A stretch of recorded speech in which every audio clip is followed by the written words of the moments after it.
은퇴 예정자를 대상으로 강연을 하다 보면 은퇴 후에 당분간은 아무것도 하지 않겠다고 선언하시는 분들이 많습니다.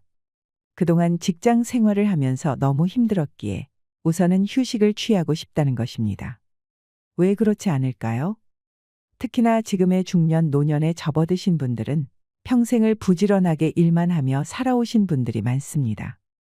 인생의 대부분을 나를 위한 시간이 아닌 가족을 위한 시간이었던 분들이 많을 것입니다. 무거운 책임감으로 인생길을 걸어오다 보니 지나간 나의 발자취는 세월에 사라져버리고 얼굴에 주름살만 가득하게 되지요. 이제는 마음의 여유를 가지고 소파에 누워 게으름을 피우는 것도 괜찮습니다. 그런데 이런 생활이 너무 오랫동안 지속되면 자칫 만사가 귀찮아집니다. 의욕도 없어지고 자신감도 사라지고 건강에도 적신호가 올 수 있습니다. 자연스럽게 사람과의 만남도 회피하게 되고 공허한 마음의 우울감을 호소하시는 분들도 많습니다. 그래서 전문가들은 나이가 들수록 집에만 있는 것이 아니라 나에게 맞는 활동을 찾아서 적극적으로 생활하는 것을 권장합니다. 그래서 은퇴 후 잠시 쉬는 것은 좋지만 그 기간이 너무 길어지도록 하지 않는 것이 중요합니다. 축 늘어지지 않도록 어느 정도 마음을 다잡을 필요가 있는 것이죠. 그런데 우리나라 사람들은 노후 준비가 되어 있지 않은 경우가 많습니다. 내가 노후에 무엇을 하며 시간을 보내는 게 좋을지 계획하며 살아오지 않은 것이죠. 노후 준비는 비단 경제적인 부분만을 얘기하는 것이 아닙니다. 건강이나 취미생활, 봉사활동과 인간관계 등을 포괄하는 개념입니다. 은퇴 후에 딱히 하고 싶은 일이 없다고 말하는 사람들 중에는 엄밀히 말하면 하고 싶은 일이 없는 게 아니라 뭘 해야 할지 구체적으로 생각해 본 경험이 없어서인 경우가 많습니다. 내 이야기 같지 않으신가요? 젊을 때부터 은퇴 후에 할 일을 미리 구상하는 것이 좋지만 꼭 그렇지 않더라도 우리에게 기회는 충분히 있습니다. 늦었다고 생각할 때가 가장 빠를 때이지요. 특히나 120세 시대에 도래한 지금 남은 삶을 어떻게 행복하게 보내야 할지 지금부터라도 차근차근 생각해 나가다 보면 누구나 부러워할 인생의 노년을 보내고 계실 것입니다. 오늘은 노후에 돈이 많이 들어가지 않으면서 할 수 있는 은퇴 후 시니어들이 하기 좋은 취미 생활을 소개해 드리겠습니다.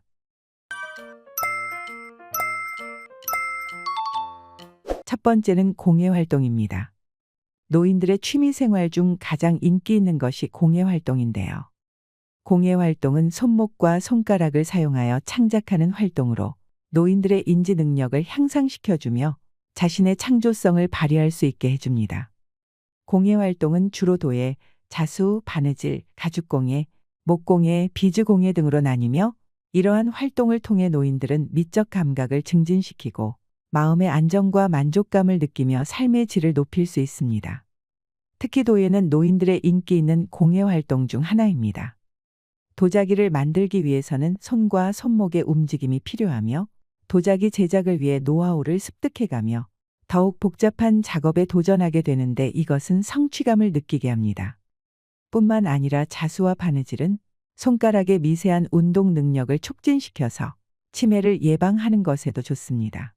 또한 관절염과 같은 질환 예방에도 도움이 됩니다.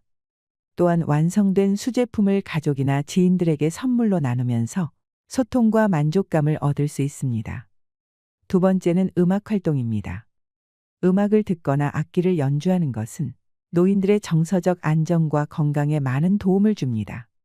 은퇴 후 색소폰이나 트럼펫 등 연주를 배우시는 분들도 많고 하모니카나 오카리나 우쿨렐레 같은 악기는 가지고 다니기에도 좋아서 많이 좋아하십니다.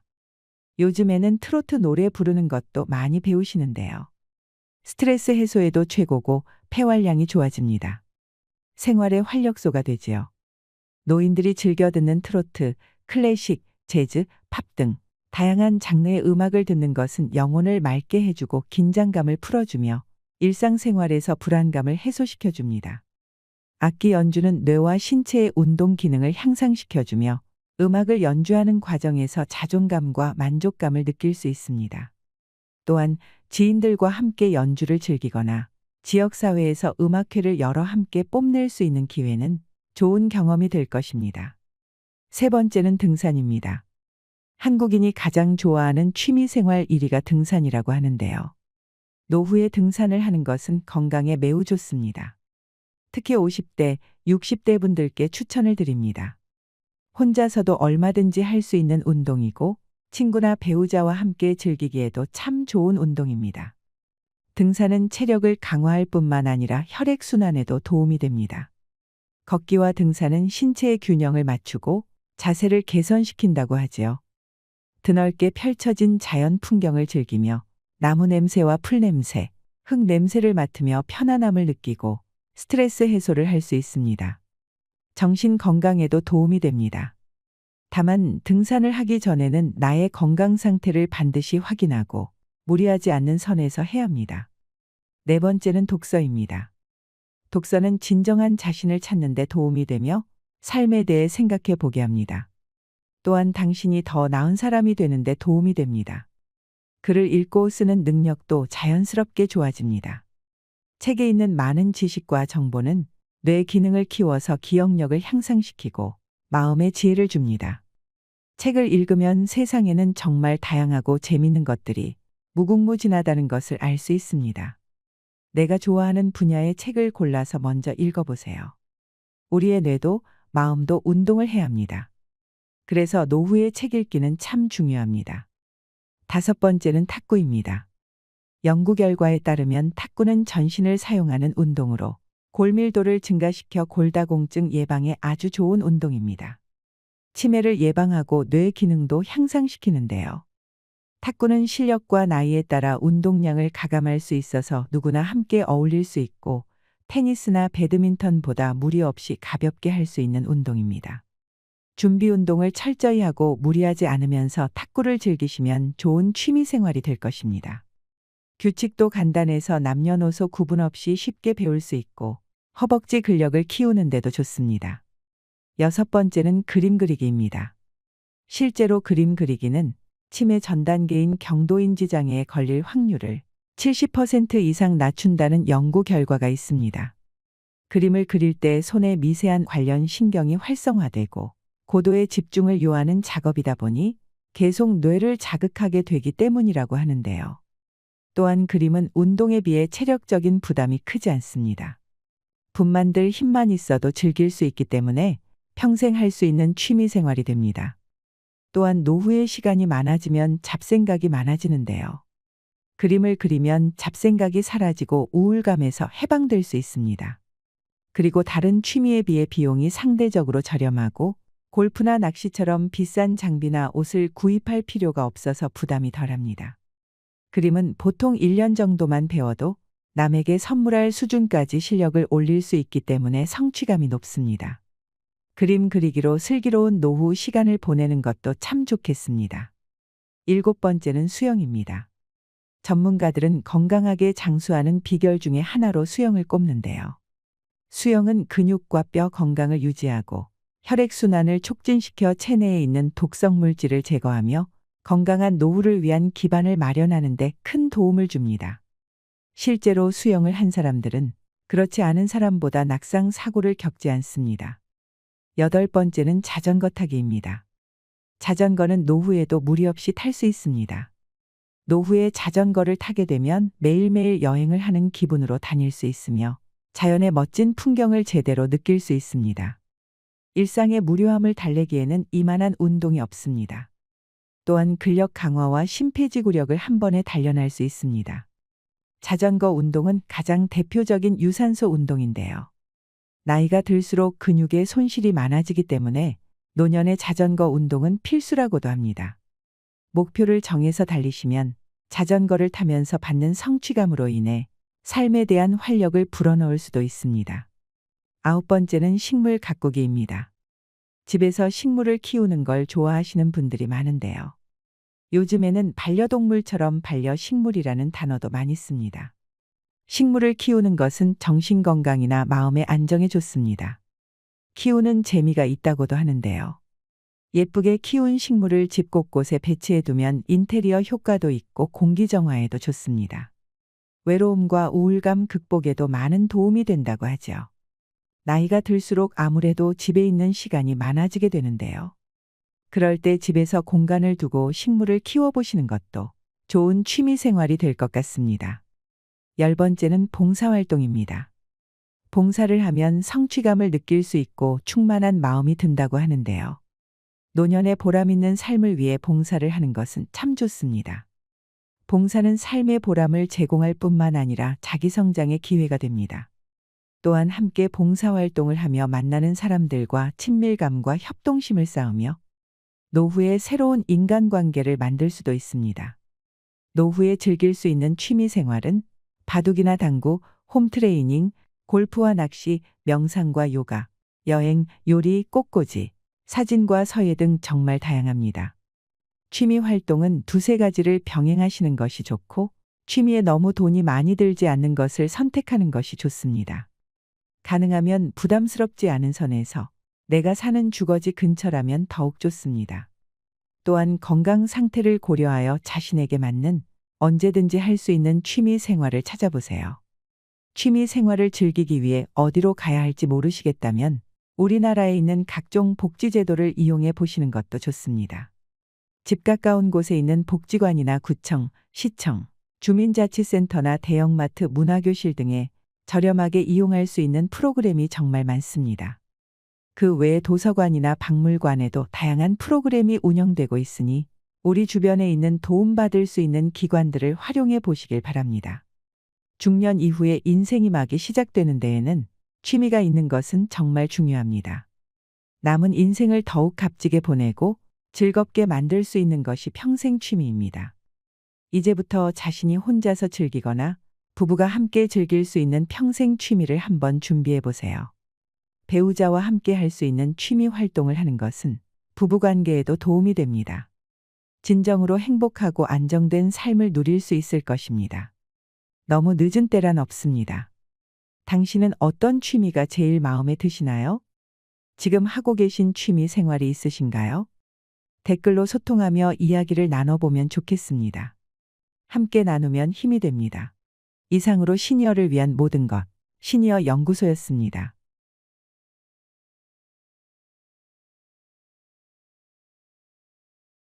(40대는) 미모의 평준화가 이루어지고 50대는 지성의 평준화가 이루어지고 60대는 물질의 평준화가 이루어지고 70대는 정신의 평준화가 이루어지고 80대는 목숨의 평준화가 이루어진다는 말이 있습니다. 모두가 조금씩 변해간다는 것입니다. 30대까지는 세상의 모든 것이 불공평하고 사람마다 높은 산과 계곡처럼 차이가 나지만 나이가 들면서 산은 낮아지고 계곡은 높아져 이런 일 저런 일 모두가 비슷해진다는 것입니다. 많이 가진 자의 즐거움이 적게 가진 자의 기쁨에 못 미치고 많이 아는 자의 만족이 못 배운 사람의 감사에 못 미치기도 하여 이렇게 저렇게 빼고 더하다 보면 마지막 계산은 비슷비슷하게 되는 것이지요. 모두가 그렇게 닮아간다는 것입니다. 우리가 삶을 살아가는 데 있어 교만하거나 자랑하지 말아야 할 이유가 여기에 있습니다. 우리가 친절하고 겸손하고 서로 사랑해야 할 이유도 여기에 있습니다. 시간은 모두에게 공평하다고 하지요. 흐르는 시간 속에서 나이 들어 간다는 것은 누구에게나 숙명 같은 일입니다. 늙으면 좋은 것 천지다. 늙으면 공부 안 해도 된다. 늙으면 새로 시집 안 가도 된다. 늙으면 애 안 낳고 애 안 키워도 된다. 늙으면 직장 생활 안 해도 된다. 65세 넘으면 국민연금 나오고 혜택이 많이 주어진다. 죽으면 죽은 후에 어떻게 될지 모른다. 그래서 걱정할 필요가 없다. 죽는 게 두렵다 하는 것은 살아있을 때 얘기다.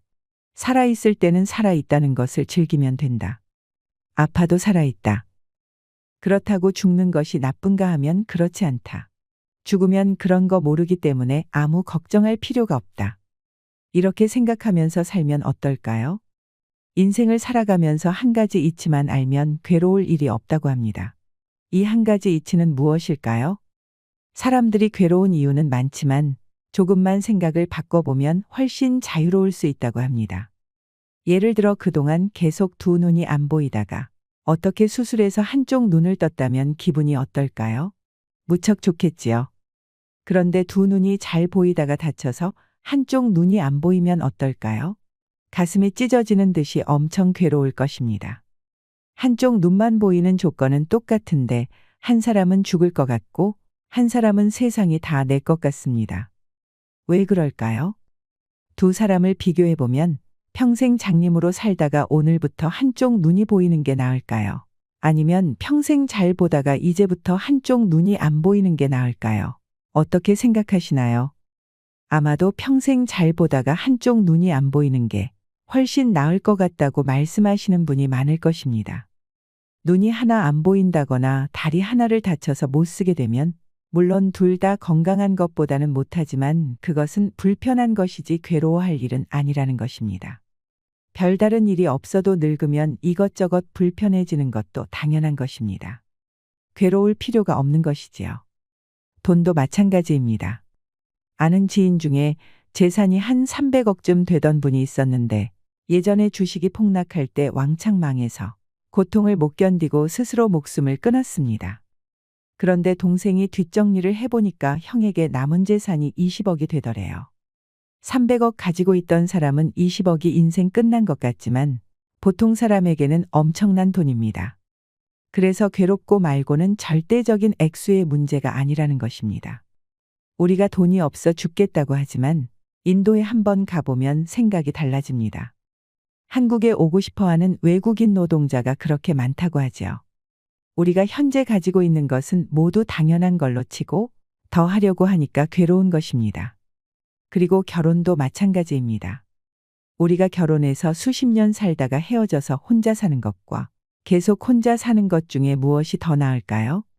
결혼 생활도 해보고 혼자도 살아보고 두 가지 다 해본 게 더 낫지 않을까요?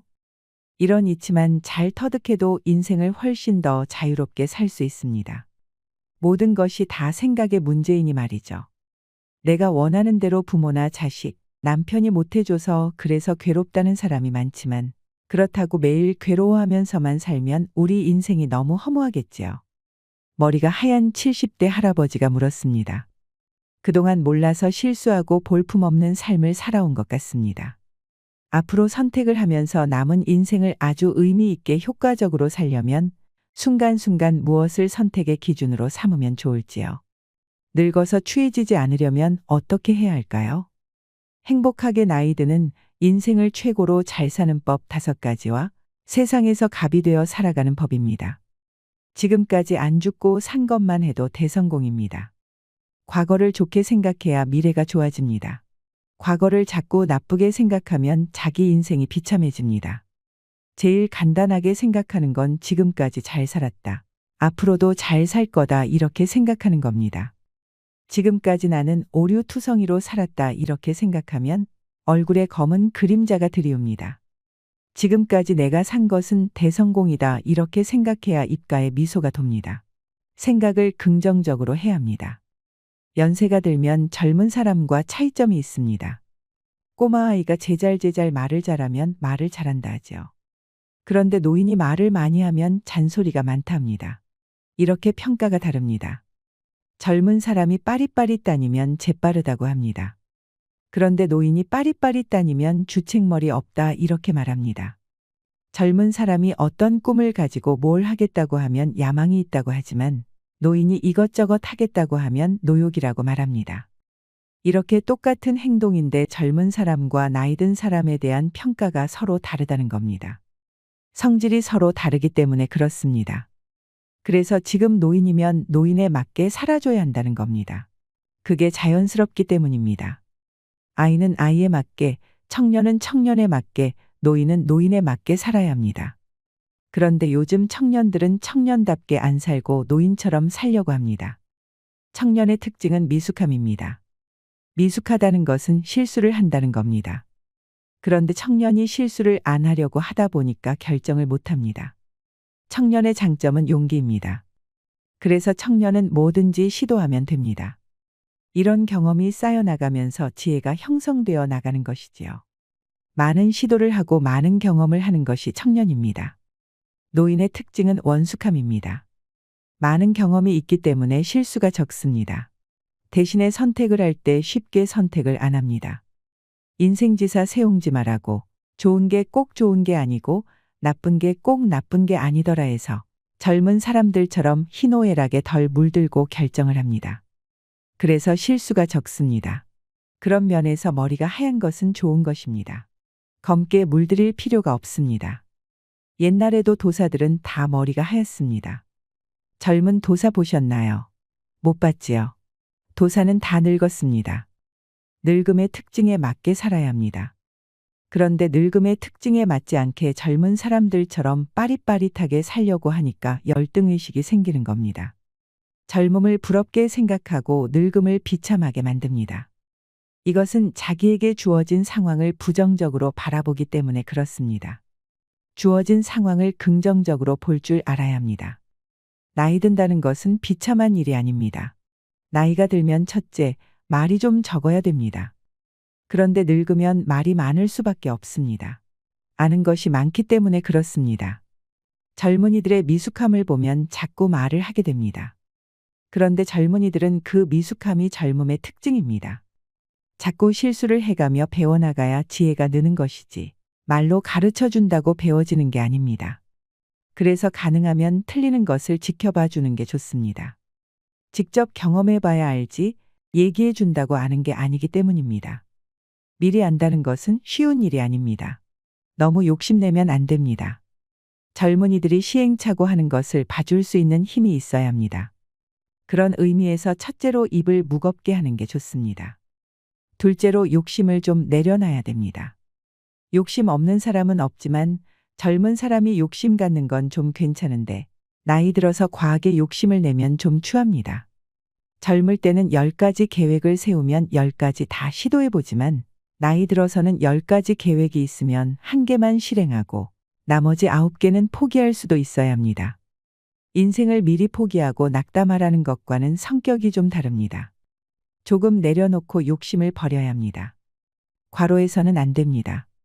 젊을 때는 과로해서 쓰러지면 링겔 한 번 맞으면 다시 일어나지는데 늙어서 과로해서 쓰러지면 팍팍 늙습니다.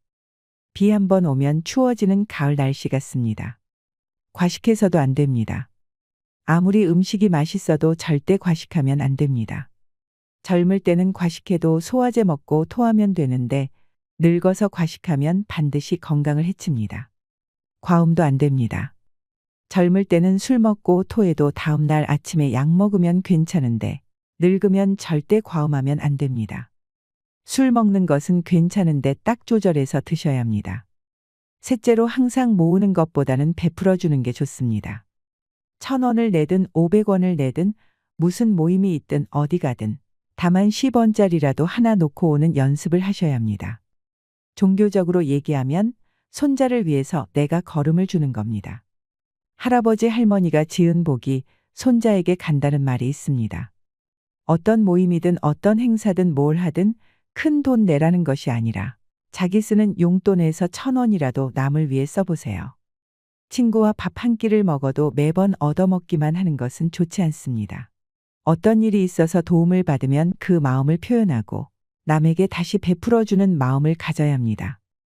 이것이 나를 위해서도 자손을 위해서도 복짓는 행위가 됩니다.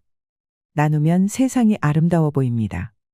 넷째로 유산을 상속할 때 자식에게 다 주면 안 됩니다. 사회로 환원을 하든 유산을 주든 항상 자기 용돈 쓸 것과 자기 잠잘 방 하나와 자기 음식 사 먹을 수 있는 정도는 남겨둬야 합니다. 아무리 자식이 부도가 나고 죽는다고 해도 마음 약해져서 다 퍼주면 안 됩니다. 어느 정도는 내 몫으로 남겨둬야 합니다. 왜냐하면 젊을 때는 돈이 없어서 길바닥에 나앉아도 다시 일어날 수 있는 힘이 있습니다. 그러나 늙어서 길바닥에 나앉으면 추해 보입니다. 절대 자식에게 상속을 다 해주면 안 됩니다. 한국 사람은 자식에 대한 집착 때문에 이게 잘 안 지켜집니다. 그래야 앞으로 자식과의 관계가 좋아집니다. 인간을 이해해야 합니다. 아무리 부모 자식 간이라도 돈이 조금 있어야 아파도 병문안도 오고 죽을 때 장례도 치러줍니다. 인간의 이런 심리를 이해해야 합니다. 내가 살기 위해서 내 먹을 건 내가 챙겨야 되고 조금은 갖고 있어야 합니다. 삶을 자식한테 의지하려고 하는 건 어리석은 생각입니다. 다섯째로 거동이 불편해서 몸져 눕기 전까지는 가능한 자식들과 같이 살지 않는 게 좋습니다. 아무리 같이 살자 해도 같이 안 사는 게 좋습니다. 이것이 행복하게 사는 길입니다. 몸을 끌고 가서 밥을 해먹더라도 자식과는 따로 사는 게 좋습니다. 생태적으로도 그렇습니다. 어미가 새끼를 돌보는 건 모든 생명체가 다 그렇게 하죠. 그런데 자연 생태계에서는 어미가 병들었다고 새끼가 돌보는 경우는 없습니다. 인간 빼고는 없습니다. 이것은 생태적으로 원래 안 맞는 겁니다. 늙어서 죽는 건 내가 책임져야 합니다.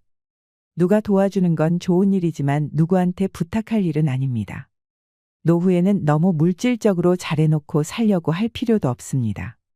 시골에서 농사 짓고 지내는 것도 참 좋습니다. 자꾸 다 가지고 살아가려고 하니까 노후 자금이 없다며 걱정하게 되는 겁니다. 그런데 걱정할 필요 없습니다. 한국의 복지제도 수준이 밥은 먹고 살 수 있게 되어 있습니다. 노후 보장 걱정하지 마세요.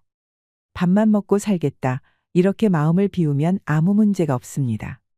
기본만 딱 간직하고 나머지는 봉사하면서 사는 게 좋습니다.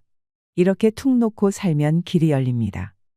앞에 5가지만 잘 지키고 살면 자식과도 아무 문제가 없습니다. 세상을 살아가면서 을이 아닌 갑으로 살아갈 수 있는 방법이 있습니다.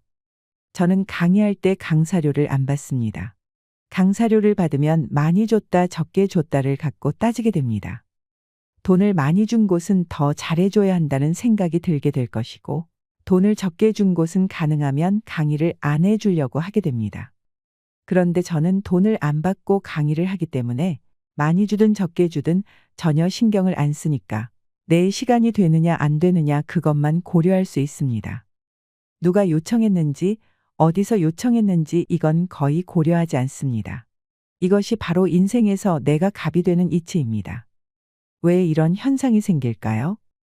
돈을 받고 무대 위에서 춤을 추는 사람은 춤이 목적일까요? 돈이 목적일까요? 돈이 목적이지요. 돈을 받기 위해서 춤을 파는 것입니다. 자기가 돈의 종속이 되는 겁니다. 자기가 주체적으로 행위를 하는 게 아니고 돈을 받기 위해서 하기 때문에 자기 행위가 주체적이지 못하고 종속적이 되는 겁니다. 그런데 돈을 주고 춤을 추는 사람은 돈이 목적일까요? 춤이 목적입니다. 자기가 바로 춤을 실현하는 사람이 되는 것입니다. 이것은 자신의 행위가 바로 자기 실현이 되는 것입니다. 반면 돈을 받고 하는 행위는 돈을 위해서 자기를 파는 것이기 때문에 이런 현상이 생기는 것입니다. 봉사는 사랑과 같습니다. 자원봉사는 자기를 실현하는 일입니다. 이것은 돈을 벌기 위해서 자신의 재능을 파는 것이 아닙니다. 인류 역사가 노예에서 노동으로 발전해 왔는데 이제는 나눔과 봉사로 나아가야 합니다.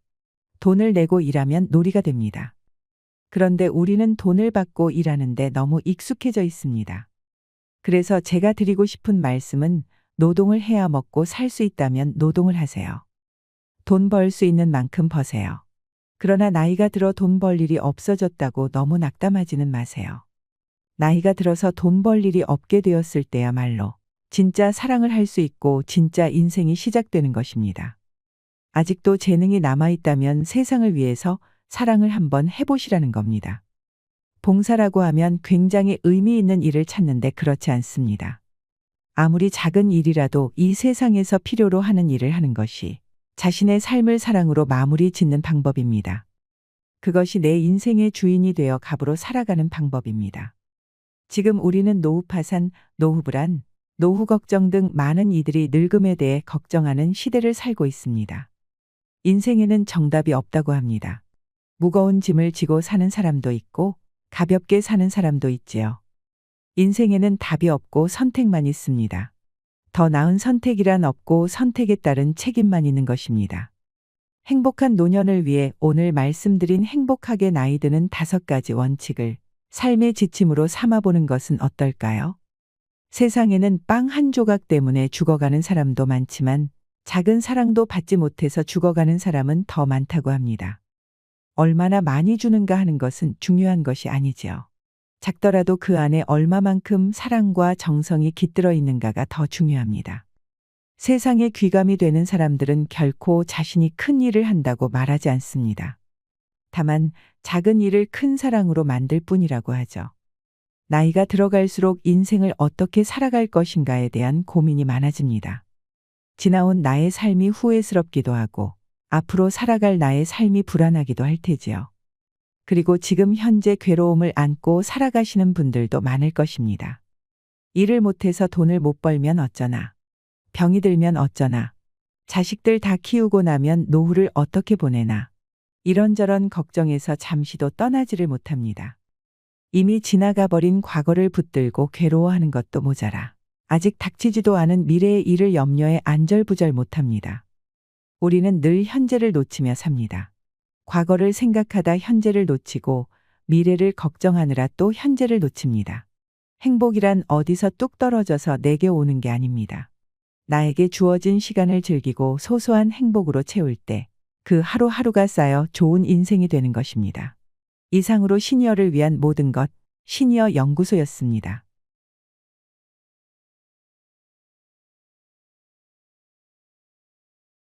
오늘은 조금 특별한 주제를 다뤄볼까 합니다. 이 영상을 보고 계시는 분들 중 가족 간의 계좌이체를 하지 않는 분들은 거의 없으실 텐데요. 세무조사를 받았던 경험이 없어서 이 정도는 괜찮을 것 같다고 생각하시다가 큰 시련을 겪는 분들이 많습니다. 세금이라는 말만 들어도 머리 아프다 하시는 분들도 많지요. 그동안 계좌이체 많이 했는데 세무조사 안 나오던데 하셨던 분들은 그동안 잘못 알고 계셨던 겁니다. 실제로 사망 후 상속이 이루어질 때 뒤늦게서야 10년간의 계좌 거래 내역이 탈탈 털릴 수 있기 때문입니다. 증여나 상속세와 관련해서 궁금함이 있었던 분들은 다른 영상 찾아다닐 필요 없이 오늘 영상 하나만 잘 보셔도 큰 도움이 되실 거라 생각합니다. 오늘 말씀드릴 주제는 크게 4가지입니다. 영상 끝까지 보시고 도움받아 가시면 좋겠습니다. 바로 시작하겠습니다. 첫째, 가족 간 계좌이체 이렇게 안 하면 세금 폭탄 맞습니다. 흔히들 생활비 정산이나 자금 관리를 하면서 계좌이체를 아무런 생각 없이 하는 경우가 많은데요. 자칫하면 증여가 아닌데도 억울하게 증여세를 내야 할 수도 있습니다. 가령 아버지가 아들에게 생활용품을 이것저것 함께 구매해 달라면서 생활비를 계좌이체합니다. 이건 아들이 증여받은 것이 아니죠. 하지만 국세청은 가족 간 계좌이체를 일단 증여로 보는 입장입니다. 자녀는 증여가 아니라 아버지가 대신 생활용품을 구입해 달라고 받은 돈일 뿐이라고 주장하는데요. 국세청은 부모 자식 간의 계좌이체는 증여로 추정하기 때문에 증여가 아니라는 증거를 납세자가 제출하지 않으면 실제로 증여가 아니더라도 증여세를 내야 합니다. 이거 정말 무서운데요. 말이야 쉽지만 증여가 아니라는 것을 명확하게 입증하는 것은 실제로 정말 어렵습니다. 괜찮겠지 하면서 아무 생각 없이 계좌이체를 하면 증여가 아닌데도 증여세를 낼 수 있는 겁니다. 반면 배우자 간 계좌이체는 상황이 다릅니다. 일반적으로 배우자에게 생활비 명목으로 계좌이체한 것은 국세청에서 증여로 추정할 수가 없습니다. 그렇기 때문에 증여라는 증거를 내가 아닌 국세청에서 먼저 입증을 해야 과세를 할 수 있습니다. 배우자 간 계좌이체 사실만으로는 증여로 볼 수 없으니 자유롭게 계좌이체 하셔도 되겠습니다. 그렇다면 국세청은 언제 가족 간의 계좌 이체 내역을 조사하는 걸까요? 예를 들어 아버지가 아들에게 5억을 한 번에 계좌이체 하였습니다. 국세청이 이걸 바로 포착할 수 있을까요? 아닙니다. 아무리 국세청이라도 국세청 마음대로 개인의 계좌를 조회할 수는 없습니다. 국세청이 알 수가 없는 겁니다. 현금 입출금은 하루 1,000만 원이 넘을 때 국세청에 자동으로 통보가 되지만 계좌이체는 금액 상관없이 국세청 통보 대상이 아닙니다. 계좌이체는 주로 세무조사를 하면서 밝혀지게 되는데요. 세무조사에는 크게 3가지가 있습니다. 첫 번째로 주식이나 부동산 취득 시 나오는 자금 출처 조사입니다. 이때는 보통 자산 취득 시점 기준으로 3년간의 계좌이체 내역을 조사합니다. 두 번째는 사업장 세무조사입니다. 사업체를 운영하시는 분들의 경우 매출 누락을 확인하기 위해 5년간의 계좌이체 내역을 조사합니다. 세 번째는 상속세 세무조사입니다. 이 상속세 세무조사가 가장 무섭습니다. 무려 조사 대상 기간이 10년이기 때문입니다. 기억도 안 나는 10년간의 계좌 이체 내역을 조사한다니 참으로 당황스러울 것입니다. 왜 상속세 세무조사는 무려 10년간 계좌 이체 내역을 조사하는 걸까요? 그 이유는 물려받을 상속재산뿐만 아니라 과거 10년 내에 가족에게 증여한 재산까지 포함해서 상속세를 계산하기 때문입니다. 상속재산이 10억 이상이면 상속세 세무조사 가능성이 매우 높습니다. 몇 년간 부동산 가격이 많이 올라서 부모님이 웬만한 집 한 채만 가지고 있으면 나중에 상속세 세무조사를 받을 확률이 정말 높습니다. 실제로 A씨는 아버지가 돌아가셔서 상속세 세무조사를 받게 됩니다. 국세청에서 10년간 아버지의 모든 계좌이체 내역을 제출하라고 하는데요. A씨는 아버지에게 증여받은 기억이 없어서 별일 없겠다고 생각하며 걱정 없이 계좌이체 내역을 제출합니다. 그런데 국세청이 계좌이체 내역을 조사하다 보니 9년 전에 아버지한테 몇 천만 원을 이체받은 내역을 찾게 됩니다. 국세청은 이게 증여받은 거 아니냐고 추궁하는데요. A씨는 억울했습니다. 과거에 아버지가 부탁해서 대신 돈을 받고 일을 처리해 준 적이 몇 번 있었기 때문입니다. 증여받은 것은 분명 아니었습니다. 그러자 국세청이 이렇게 말합니다. 가족 간 계좌 이체는 증여로 추정합니다. 증여가 아니라는 증거를 제출하지 못한다면 사전 증여로 봐서 상속세를 추가로 과세하겠다고 말이죠. 몇 달 전 일도 기억이 안 나는데 9년 전 일을 어떻게 기억할까요? A씨는 그때의 일이 자세히 기억도 안 나고 증명할 방법도 없었습니다. 실제로 이렇게 억울하게 상속세를 추가로 내는 경우가 많습니다. 이럴 때를 대비해서 무슨 좋은 방법이 없을까요? 아주 간단한 방법을 하나 알려드리겠습니다. 바로 계좌이체를 할 때 왜 이체를 한 건지, 송금할 때 이체 내용을 남기는 것입니다. 그러면 무슨 내용인지 전부 표시가 되어 있으니 왜 아버지에게 계좌이체 받았는지 명확하게 파악할 수 있고 증여가 아니라는 사실을 증명하기 훨씬 수월할 것입니다. 생활비용 결제나 가전제품 구매 등으로 활용했다는 것을 증명한다면 증여가 아니므로 억울하게 상속세를 더 내는 일은 없을 겁니다. 둘째, 현금 입출금 이렇게 하면 100% 세무조사 나옵니다. 국세청은 계좌이체가 아닌 현금 거래의 경우 탈세를 위한 것이라고 보는 경우가 많습니다. 그러므로 현금 입출금을 잘못하면 세무조사를 받을 확률이 상당히 높아지는데요. 어떻게 현금 거래를 하면 국세청이 알게 되고 세무조사를 받게 되는지 아주 쉽게 알려드리겠습니다. 우선 우리가 하루에 1,000만 원 이상 현금을 입출금하게 되면 은행에서 자동으로 이 내역을 금융정보분석원에 보고하도록 되어 있습니다. 이 제도를 고액 현금 거래 보고라고 하는데요. 이렇게 은행으로 받은 정보 중에서 단기간에 몇 억씩 현금 거래를 많이 한 사람이나 탈세가 의심되는 그런 사람들을 자체적으로 검토하여 국세청에 알려주는 절차가 이루어집니다. 반대로 국세청에서 먼저 정보를 요구하는 경우도 있습니다. 세금 추징을 위해 증거자료가 필요한 경우입니다. 즉 1,000만 원 이상의 모든 현금의 입출금 내역이 금융정보분석원으로 통보되는 건 맞지만 국세청까지 자동으로 통보되는 것은 아닙니다. 딱 한 번 1,000만 원 넘게 현금을 입출금했다고 그것 때문에 세무조사가 나오거나 그러지는 않는다는 거죠. 실제로 만약 국세청에서 정보를 요청하면 현금 거래 정보를 제공해줬다고 안내문이 오기도 합니다. 이 안내문을 받으셨다면 세무조사 받을 준비를 하셔야 합니다. 실제로 국세청에서 이 정보를 활용하여 매년 10,000건 이상, 2조 원 이상 세금을 추징하고 있습니다. 활용이 매년 늘어나고 있는 만큼 가급적이면 금융정보분석원에 내 현금 거래 정보가 보고되지 않는 것이 좋겠습니다. 고액 현금 거래 보고 기준은 각 은행별로 하루 1,000만 원 이상 현금 거래하는 경우에만 보고됩니다. 예를 들어 A은행에서 900만 원, B은행에서 900만 원 현금을 입금했다면 각 은행별로 1,000만 원이 넘지 않기 때문에 금융정보분석원에 통보되지 않습니다. 그리고 ATM 기기를 이용한 거래와 은행 지점에서 방문하는 거래를 합쳐서 1,000만 원 이상이면 보고됩니다. 또한 입금 금액과 출금 금액을 따로 적용합니다. 하루에 입금 900만 원과 출금 900만 원을 동시에 했다면 각각 1,000만 원 이하이므로 금융정보분석원에 통보되지 않습니다. 그럼 이 요건들만 피해서 매일 900만 원을 넣으면 어떻게 될까요? B씨의 경우 이 제도를 이용해서 하루에 900만 원씩 넣었다고 하는데요. 1,000만 원 이하의 현금 거래라도 영업점 직원이 자체적으로 판단하여 금융거래가 의심거래로 보여지면 금융거래 분석원에 보고하도록 되어 있습니다. 이런 예외적인 경우도 있으니 기억해 두시면 좋겠습니다. 그리고 이러한 금융정보 분석원과 별개로 현금 입출금을 조심해야 하는 경우가 하나 더 있습니다. 주택을 취득할 때인데요. 자금 조달 계획서를 제출하고 몇 달 뒤에 구청이나 한국부동산원에서 소명 안내문을 받게 될 수도 있습니다. 소명 안내문을 받게 되면 제출 자료로 계약금 지급일 2주 전부터 잔금 지급일 2주 후까지의 입출금 내역 전체를 제출해야 합니다. 그런데 그때 현금 입금한 내역이 많을 경우 국세청에 통보할 수 있습니다. 증여세 안 내려고 일부러 계좌이체 내역 안 남기고 부모님한테 현금으로 받아서 입금한 건데 세무조사를 받게 될 수 있는 상황입니다. 국세청에서는 이러한 현금 출처를 당연히 가족이라고 추정합니다. 그래서 현금의 자금 출처 조사를 위해 가족 세무조사로 확대될 수가 있습니다. 만약 아버지가 사업을 운영하신다면 아버지 사업장의 현금 매출 누락까지 의심을 받아 아버지 사업장까지 세무조사를 받게 되는 겁니다. 현금 입출금 하지 말고 차라리 차용증을 쓰고 계좌이체 받았으면 가족 세무조사까지 확대되진 않았을 겁니다.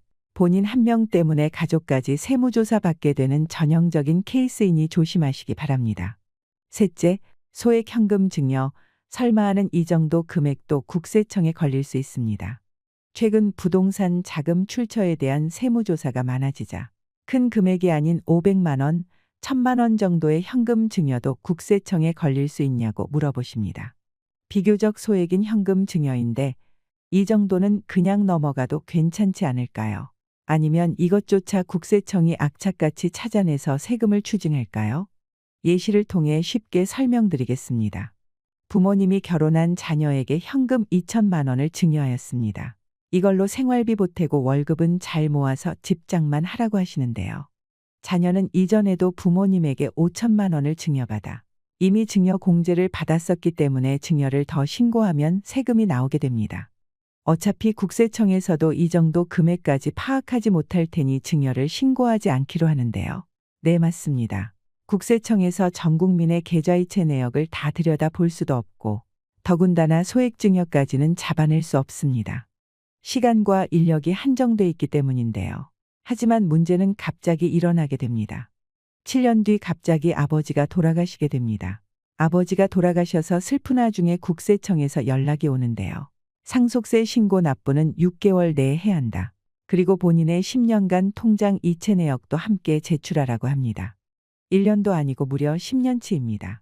10년치 계좌이체 내역을 제출하는 게 말이 쉽지 정리하는데 시간이 엄청 걸릴 것입니다. 안 그래도 슬픈데 이렇게 자료를 요구받으면 참 곤란한데요.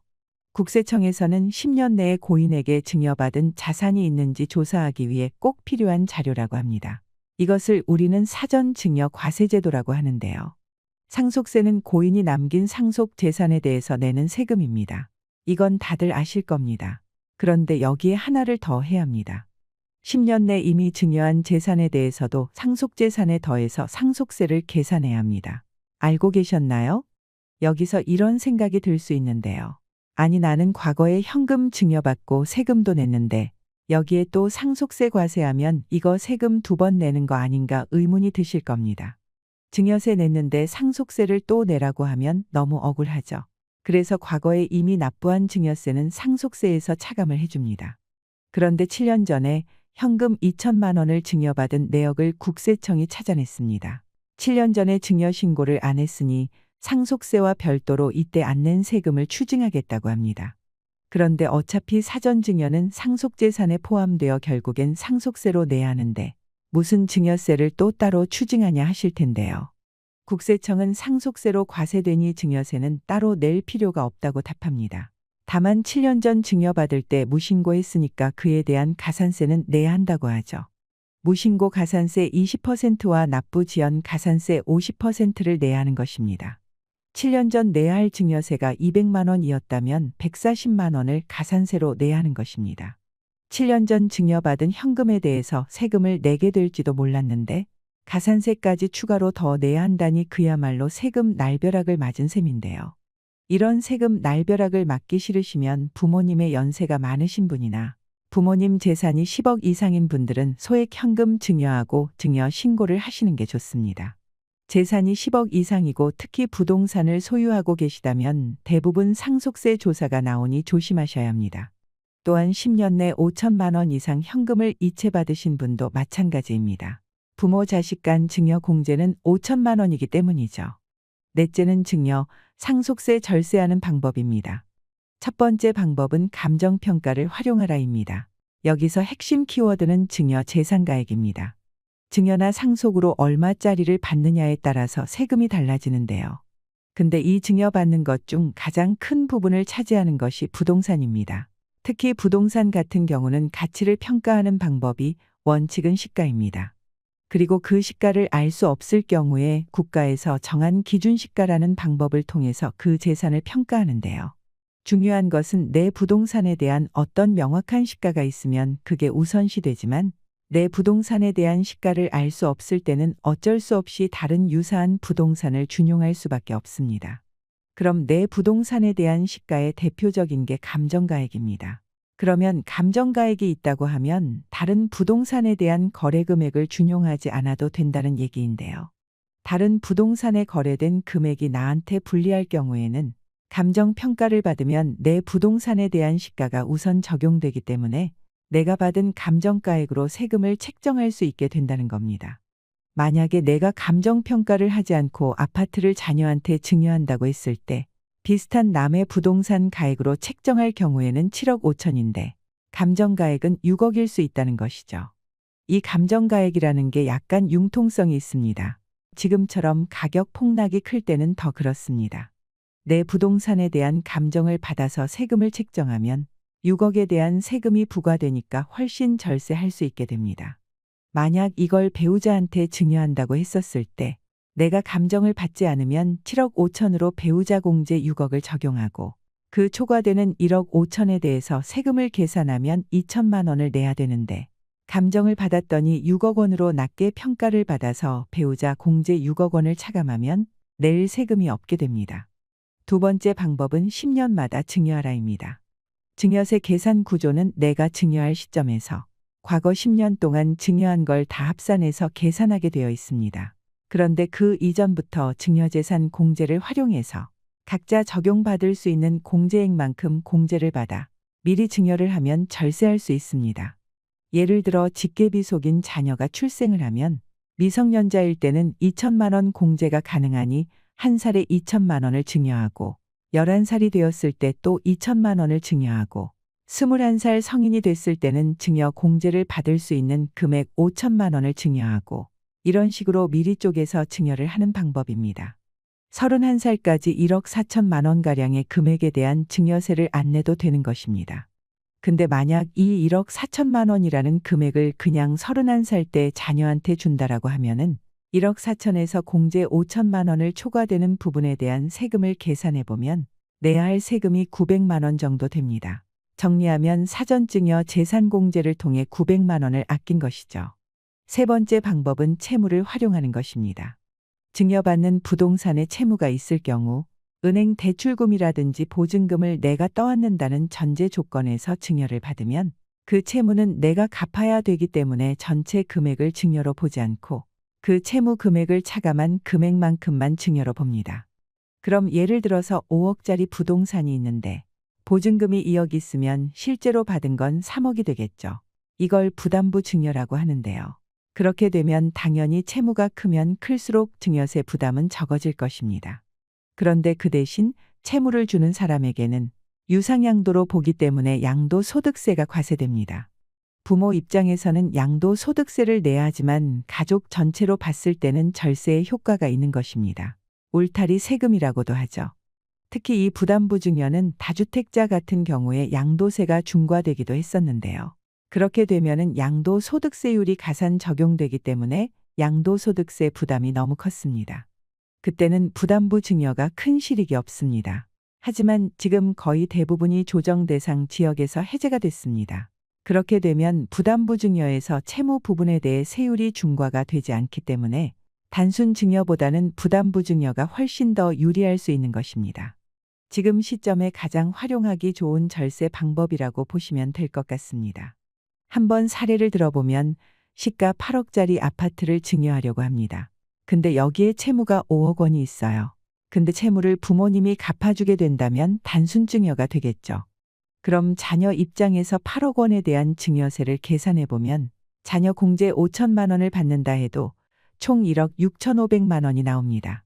그런데 부담부 증여로 채무 5억을 안고 가야 하는 조건이라 하면 8억 원에서 5억 원의 채무가 빠지고 남은 3억에 대한 세금을 계산해보면 자녀의 증여세는 4천만 원이 됩니다. 정말 충격적이고 놀랍지 않으신가요? 그렇다면 이제 부모님의 양도소득세는 얼마가 나오는지 계산해 봐야 됩니다. 채무가 5억 원입니다. 그리고 취득가액이 예를 들어 4억이었다고 하면 양도소득세는 5,600만 원이 나옵니다. 그럼 부모하고 자녀가 내는 총합계 금액은 9,600만 원이지요. 단순 증여했을 때는 세금이 1억 6,500만 원인데 부담부 증여로 9,600만 원으로 줄었으니까 정말 이득입니다. 세금을 최소화할 수 있는 채무 금액을 계산해서 부담부 증여를 활용해 보시는 걸 추천드립니다. 그리고 부모가 양도소득세를 안 낼 수 있는 경우가 있는데요. 비과세 대상일 경우에는 굉장히 좋습니다. 그러면 단순 증여와 비교해서 1억 2,500만 원이나 절세할 수 있는 것입니다. 최대한 예를 들어 설명해 드리려고 했는데 도움이 되셨는지요? 골치 아프지만 외면할 수 없는 것이 세금 문제인 것 같습니다. 그래도 조금이라도 더 알고 있어야 눈 뜨고 코 베이는 일이 없겠지요. 앞으로 더 좋은 정보로 찾아오겠습니다. 이상으로 시니어를 위한 모든 것, 시니어 연구소였습니다.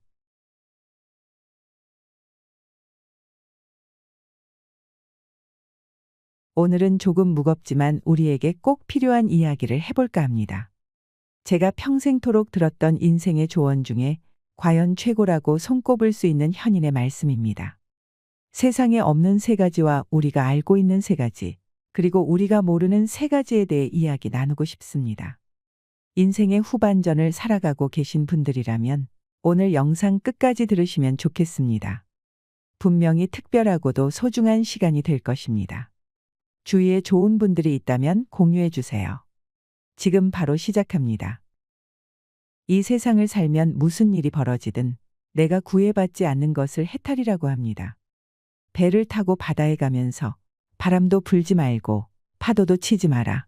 이렇게 바라는 것이 아니고 바람아 불려면 불어라. 파도야 치려면 쳐라. 나는 이미 좋은 배를 마련해 놓았고 좋은 항해수를 습득했기에 그 정도는 문제없다. 이런 마음가짐이 해탈입니다. 처음 만났을 때는 남편이 그렇게 착해 보였는데 살아보면 마음에 안 드는 구석이 있고 내 뱃속에 10달을 품어 낳아서 내 마음대로 키운 아이도 클수록 내 말을 잘 안 듣습니다. 이렇듯 어떻게 세상일이 나의 생각대로만 되겠습니까? 파도가 일면 파도를 타고 가면 되고 파도가 치지 않으면 조용히 즐기면 됩니다. 세상일이 내 생각대로 안 된다고 전혀 구애받을 일이 없습니다. 저도 나이가 드니 오랫동안 소식이 없던 사람들한테서 소식이 옵니다. 죽었다는 소식입니다. 살아있다는 소식은 오지 않으니까 소식이 없으면 살아있는 것이지요. 지난달에도 지인이 돌아가셔서 장례를 치르느라 화장장에 갔습니다. 화장장 정문에서부터 연구차와 버스들이 밀려 있더군요. 관이 전기 화로에 내려가면 고인의 이름 밑에 소각 중이라는 문자등이 켜지고 40분쯤 지나니까 소각 완료, 또 10분쯤 지나니까 냉각 중이라는 글자가 켜집니다. 10년쯤 전에는 소각에서 냉각까지 100분 정도 걸렸는데 이제는 50분으로 줄었습니다. 기술이 크게 진보했고 의전을 관리하는 절차도 세련되어졌습니다. 냉각 완료가 뜨면 흰 뼈가루가 줄줄이 컨베이어 벨트에 실려서 나오는데 성인 한 사람 분이 한 돼 반 정도 됩니다. 그리고 직원이 뼈가루를 담아서 유족들에게 나누어 줍니다. 유족들은 미리 준비한 옹기에 뼈가루를 담아서 돌아갑니다. 원통하게 비명 횡사한 경우가 아니면 요즘에는 유족들도 별로 울지 않습니다. 부모를 따라서 화장장에 온 아이들은 대기실에 모여서 아이스크림을 먹으며 놀고 있었습니다. 제 입으로 우리는 호상입니다라며 문상객을 맞는 상주도 있었지요. 그리고 그날 3살 난 아기도 소각되었습니다.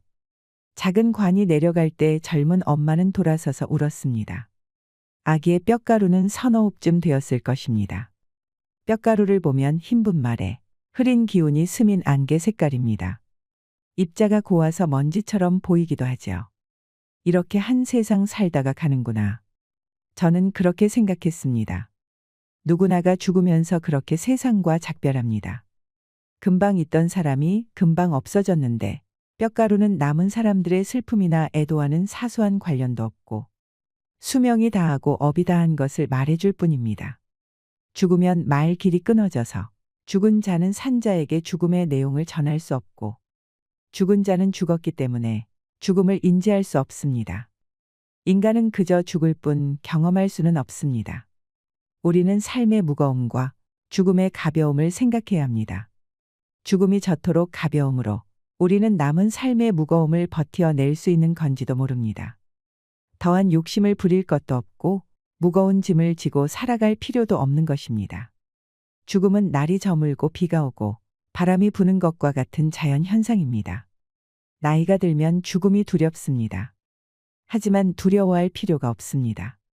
그저 일상생활을 하듯이 세수를 하고 면도를 하듯이 그렇게 가볍게 죽어야겠구나 하며 미리 정해놓을 일만 생각하세요. 돈 들이지 말고 죽자. 주변 사람을 힘들게 하지 말고 가자. 질척거리지 말고 지저분한 것들을 남기지 말고 가자. 빌려온 것이 있으면 다 갚고 가자. 남은 것이 있으면 다 주고 가자. 입던 옷을 깨끗이 빨아 입고 가자. 이렇게 말입니다. 죽음을 앞두고 집에 있는 서랍과 수납장을 들여다보면 이 쓰레기 더미 속에서 한 생애가 지나간다는 생각에 서글퍼지는 순간이 옵니다. 똥을 백자 항아리에 담아서 냉장고에 넣어둔 꼴이지요. 지금까지 내가 지니고 있었던 것이 거의 전부가 쓰레기였다는 것을 죽음을 앞두고서야 깨닫습니다. 정작 내가 하고 싶었던 일들은 아직 아무것도 하지도 못했는데 왜 그렇게 두 손에 꽉 쥐고 놓지 못하는 인생을 살았나 하는 생각이 듭니다. 인생은 후회의 연속이라지만 욕심을 내서 살았던 지난 날을 떠올리면 그 마음이 너무 공허합니다. 나의 삶이 허무하게만 느껴집니다. 이제부터라도 조금 더 의미 있는 것으로 내 인생을 채워보시길 바랍니다. 제 지인의 아버지는 섬진강 상류의 산골 마을에서 평생 농사를 지으며 사셨다고 합니다. 지인의 아버지가 돌아가실 때 지인을 불러놓고 유언을 하셨는데 내 어머니가 방마다 아궁이에 불 떼느라고 고생을 많이 했다. 부디 연탄 보일러를 놓아드려라라고 말씀하셨다고 합니다. 저는 이 유언이 건실하고 씩씩하고 속이 꽉 차 있다고 생각합니다. 그의 아버지는 참으로 죽음을 별것 아닌 것으로 아침마다 소를 몰고 밭으로 나가듯이 가볍게 받아들이셨습니다. 이 정도 유언이 나오려면 깊은 내공과 오랜 세월이 필요한 것이지요. 아무나 되는 것이 아닙니다. 삶은 무겁고 죽음은 가볍습니다. 죽음과 싸워서 이기는 것이 의술의 목표라면 의술은 백전백패합니다. 깨어진 육체를 맞추고 꿰매서 살려내는 의사가 있어야 하지만 충분히 다 살고 죽으려는 사람들의 마지막 길을 품위 있게 인도해주는 의사도 있어야 합니다. 죽음은 쓰다듬어서 맞아들여야지 싸워서 이겨야 할 대상이 아니기 때문입니다. 이제 다 살았기에 가야 하는 사람의 마지막 시간을 파이프를 꽂아서 붙잡아 놓고 못 가게 하는 의술은 무의미합니다. 가볍게 죽고 가는 사람도 미련 없이 보낼 수 있어야 합니다. 그래야지 이토록 단순한 장례 절차에서도 정중한 애도를 실현할 수 있습니다. 가는 사람도 보내는 사람도 의술도 모두 가벼움으로 돌아가는 것입니다. 뼈가루를 들여다보면 인생의 의미를 다 알 수 있습니다. 이 가벼움으로 삶의 무거움을 버틸 수 있는 것입니다.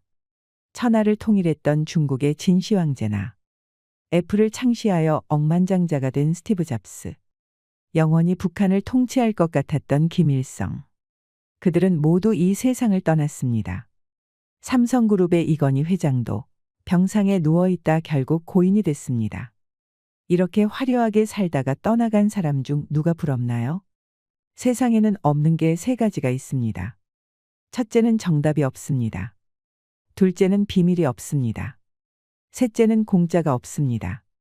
그리고 우리가 죽음에 대해 분명히 알고 있는 것 세 가지는 첫째는 사람은 분명히 죽는다는 것. 둘째는 나 혼자서 죽는다는 것. 셋째는 아무것도 가지고 갈 수 없다는 것입니다. 마지막으로 죽음에 대해 모르는 것도 세 가지가 있습니다. 언제 죽을지 모른다는 것과 어디서 죽을지 모른다는 것, 그리고 어떻게 죽을지 모른다는 것입니다. 그래서 항상 준비하고 있어야 합니다. 모든 사람이 태어나는 방법은 거의 비슷하지만 죽는 방법은 천차만별입니다. 그래서 인간의 평가는 태어나는 것보다 죽는 것으로 결정됩니다. 내가 세상에 올 때 나는 울었고 내 주위의 모든 이들은 웃었습니다. 내가 이 세상을 떠나갈 땐 모든 사람들이 아쉬워 우는 가운데 나는 웃으며 후를 떠나가야 합니다. 그것이 인생을 최고로 잘 산 것입니다. 행복한 삶을 살아가세요. 걸을 수 있고, 먹을 수 있고, 친구들과 대화할 수 있고, 이렇게 살아있는 지금이 더없이 소중하고 감사한 것입니다. 삶은 소풍입니다. 가는 길에 쉬었다가 오는 길에도 쉬고, 또 중간에 틈나는 대로 쉬어야 하는 것입니다. 인생을 너무 바쁘게 살지 마세요. 나에게 주어진 하루하루의 삶을 그 자체로 소중히 여기고 감사하며 고마운 마음으로 살아야지. 하루하루를 마치 무슨 목적을 완수하기 위한 수단인 것처럼 소모해서는 안 된다는 것입니다. 깨우친 현인들은 우리에게 인생에 있어서 일을 권하지 않았고 소풍을 권했습니다. 우리는 일하러 세상에 온 것도 아니고 성공하려고 온 것도 아닙니다. 그런 것은 다 부차적이고 수단적인 것이지요. 우리 모두가 전생에 무엇을 잘하고 못했는지 모르지만 한 세상 누릴 수 있는 삶을 선물로 받은 것입니다. 아직 삶을 선물로 받지 못한 억조창생의 대기조들이 우주의 커다란 다락방에서 순번을 기다리고 있습니다. 삶을 수단시하지 말고 삶 자체가 목적임을 깨우치세요. 이 삶이라는 여행은 무슨 목적지가 따로 있는 것이 아니라 그 자체가 목적인 것입니다. 그러니 이 여행 자체를 즐기시길 바랍니다. 멀리 소풍 가서 노는 이야기에 번뇌와 고통만 가득하다면 그것은 참된 인생이라 할 수 없을 것입니다. 참으로 기막힌 사연과 세상 속에서도 행복과 기쁨이 있는 삶을 살아가세요. 곱게 늙어가는 이를 만나면 세상이 참 고와 보입니다. 늙음 속에 낡음이 있지 않고 도리어 새로움이 있습니다. 곱게 늙어가는 이들은 늙지만 낙지는 않습니다. 늙음과 낡음은 글자로는 불과 한 획의 차이밖에 없지만 그 품은 뜻은 서로 정반대의 길을 달릴 수 있습니다. 늙음과 낡음이 함께 만나면 허무와 절망밖에는 아무것도 남지 않습니다. 늙음이 곧 낡음이라면 삶은 곧 죽어감일 뿐입니다. 늙어도 낡지 않는다면 삶은 나날이 새롭습니다. 몸은 늙어도 마음과 인격은 더욱 새로워집니다. 더 원숙한 삶이 펼쳐지고 더 농익은 깨우침이 다가옵니다. 늙은 나이에도 젊은 마음이 있습니다. 늙었으나 새로운 인격이 있습니다. 젊은 나이에도 낡은 마음이 있습니다. 젊었으나 쇠잔한 인격입니다. 겉은 늙어가도 속은 날로 새로워지는 것이 아름답게 늙는 것입니다. 겉이 늙어갈수록 속이 더욱 낡아지는 것이 추하게 늙는 것입니다. 늙음과 낡음은 삶의 아름다움과 추함을 갈라놓습니다. 누구나 태어나면 나이 들어가게 됩니다. 하지만 몸은 비록 늙었지만 마음만은 언제나 새로움으로 살아간다면 평생을 살아도 늙지 않습니다. 곱게 늙어간다는 것은 참으로 아름다운 인생입니다. 멋모르고 날뛰는 청년의 추함보다는 고운 자태로 거듭 태어나는 노년의 삶이 더욱더 아름답습니다. 행여 늙는 것이 두렵고 서럽습니까? 마음이 늙기 때문입니다. 마음을 새롭게 새로움으로 바꿔보세요. 늘어가는 나이테는 인생의 무게를 보여줍니다. 그만큼 원숙해진다는 것이겠지요. 천천히 걸어도 빨리 달려도 우리에게 주어진 시간은 오직 한 세상입니다. 덜어는 조금 살다가, 덜어는 오래 살다가 우리는 결국 가야 할 곳으로 떠나갑니다. 소중한 시간을 사랑하고 이해하며 사세요. 우리에게 주어진 둘도 없는 삶. 지난날 돌이키며 후회하기보다는 나에게 남은 하루하루를 아름답게 가꾸는 일에 희망을 거시길 바랍니다. 그렇게 행복한 세상이 만들어지는 것입니다. 마침내 바람에게도 돌멩이에게도 보이지 않는 마음에게도 고마움을 느끼며 정다운 사람들과 오붓하게 웃음을 나누면 마음이 부자인 사람이 됩니다. 가져갈 수 없는 무거운 짐에 미련을 두지 마세요. 빈 몸으로 와서 빈 몸으로 떠나가는 인생입니다. 힘들었던 과거, 상처받은 마음, 쓸데없는 걱정까지 모두 훌훌 털어버리세요.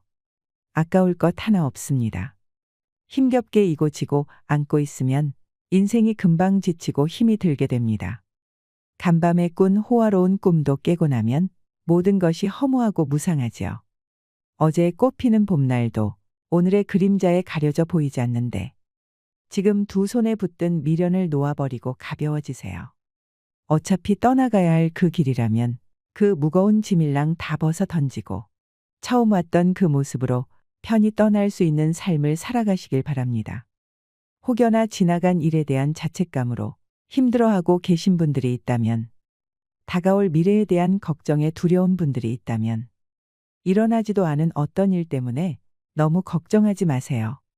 과거에 대한 자책과 미래에 대한 걱정 모두가 현재를 불행하게 만드는 요인이 됩니다. 현재에 집중하세요. 그리고 후회가 없도록 현재를 즐기셔야 합니다. 이 좋지 않은 감정들은 모두 털어버리시고 지금 현재에 집중하는 것이 보다 행복한 삶을 만드는 데 유익할 것입니다. 오늘 하루는 어떻게 보내셨나요? 긍정적인 생각으로 오늘 하루를 시작해 보세요. 그 긍정적인 생각이 오늘 하루를 변화하게 만듭니다. 하루에 좋은 생각과 노력이 쌓이면 당신의 인생은 좋은 인생이 될 것입니다. 오늘 하루도 힘내시고 구독자 여러분들을 응원하는 제 마음이 꼭 전달되길 바랍니다. 지금 웃고 계시다면 오늘 하루가 행복해지고 또 다시 맞이하는 내일 역시 행복으로 가득 채워질 것입니다. 인생이란 폭풍우가 지나가길 기다리는 것이 아니랍니다. 퍼붓는 빗속에서 춤추는 법을 배우는 것입니다. 희망을 가지고 사는 사람은 음악이 없어도 멋진 춤을 출 수 있다고 하지요. 희망이란 어떤 일이 잘 되기를 바라는 마음이 아니라 어떤 일도 잘 될 것이라는 믿음의 마음입니다. 내 마음 속에 기쁨과 확신이 있을 때 누가 시키지 않아도 열심히 그 삶을 즐기며 행복할 수 있게 됩니다. 어떤 일을 시작하려면 그 일이 반드시 잘 될 것이라는 믿음을 갖는 것이 중요합니다. 당신은 뭐든 할 수 있습니다. 자신감을 가지고 믿으세요. 나는 당신을 믿습니다. 당신 인생의 봄날은 언제나 지금입니다. 당신은 이전에도 최고였으며 지금도 최고랍니다. 힘차게 전진하세요. 당신은 잘할 수 있습니다. 이상으로 시니어를 위한 모든 것, 시니어 연구소였습니다.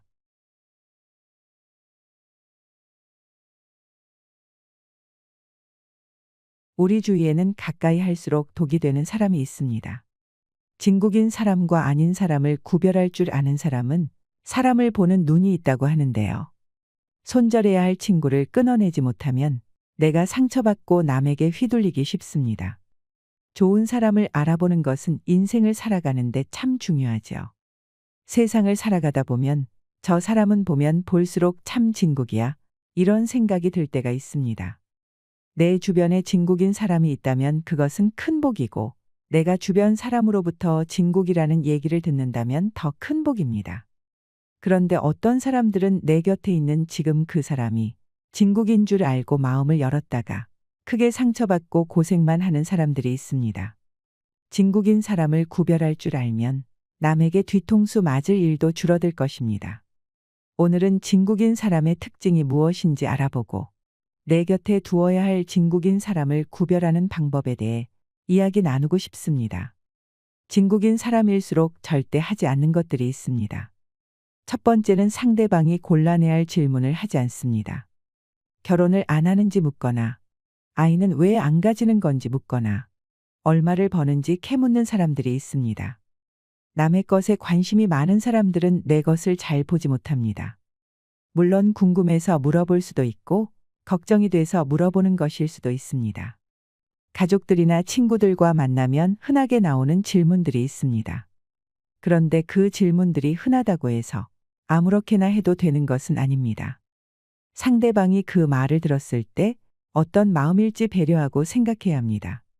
설명하지 않아도 되는 일인데도 불구하고 죄인이 되는 경우도 있습니다.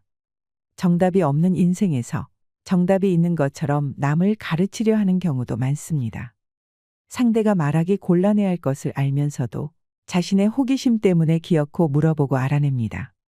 집요하게 상대방의 상처를 파고듭니다. 말 센스가 있는 사람은 그렇게 곤란한 질문에도 되도록 빨리 상황을 정리하고 다른 말로 넘길 수 있지만, 만날 때마다 이런 말을 듣는다면 그 사람과는 결국 멀어지게 됩니다. 이런 질문을 자주 하는 사람은 사람이 가볍게 느껴집니다. 진중한 사람이 되지 못합니다. 의도적으로 상처 주려고 하는 사람이 아닌 경우도 있습니다. 순수한 호기심에 물어보기도 하고 바쁘게 살다 보니 물어봤던 것을 잊어버리고 매번 만날 때마다 묻기도 합니다. 이런 사람은 착한 사람일 수도 있지만 깊이는 떨어지는 사람입니다. 사람의 아픈 곳을 알고 건드리는 것도 죄이지만 모르고 건드리는 것도 죄입니다. 무지에서 일어난 일이라면 지금부터라도 배우셔야 합니다. 나의 아픔이 시린 만큼 다른 사람의 아픔도 시립니다. 누구나가 과거에 힘들었거나 현재의 곤란한 상황에 놓여 있을 수 있습니다. 자기 생각만 하기 바쁜 사람은 남을 위하지 못하기 때문에 진국인 사람이 될 수 없습니다. 상대가 아파할 수 있는 질문을 아무렇지 않게 쉽게 하는 사람은 주위에 좋은 사람이 모여들지 않습니다. 진국인 사람은 질문을 할 때 상대방의 감정이 어떨지 살핍니다. 겪어보지 않았더라도 이렇게 입장을 바꿔 생각하면 어떻게 행동하는 것이 좋은지 알 수 있습니다. 불편할 수 있겠다는 생각이 들면 질문 자체를 하지 않습니다. 그중 가장 신경 쓰는 것이 개인적인 질문입니다. 알고 싶더라도 상대가 말할 때까지 기다립니다. 사람마다 말하는 경계가 다르다는 것을 알기 때문입니다. 나라면 아무렇지 않게 할 말이라도 남들은 다를 수 있기 때문입니다. 나의 기준에만 두고 생각하지 않고 입을 무겁게 합니다. 인내심을 가지고 알고 싶지만 묻지 않는 것도 애정입니다. 사람들은 종종 상대방을 불편하게 만드는 질문을 합니다. 이것은 다른 사람의 생각과 감정에 대해 알고자 하는 우리의 열망 때문입니다. 하지만 진국인 사람은 알고 싶더라도 참고 상대방이 말할 때까지 기다립니다. 사람의 욕망 중 가장 참기 어려운 것 중 하나가 말하고 싶은 걸 참는 것입니다. 진국인 사람은 한마디로 생각이 깊은 사람입니다. 그런 사람이 되려면 인내심과 배려심이 있어야 합니다. 두 번째는 알아도 모르는 척 해줍니다. 진국인 사람들은 안다고 함부로 말하지 않습니다. 보인다고 다 말하지 않습니다.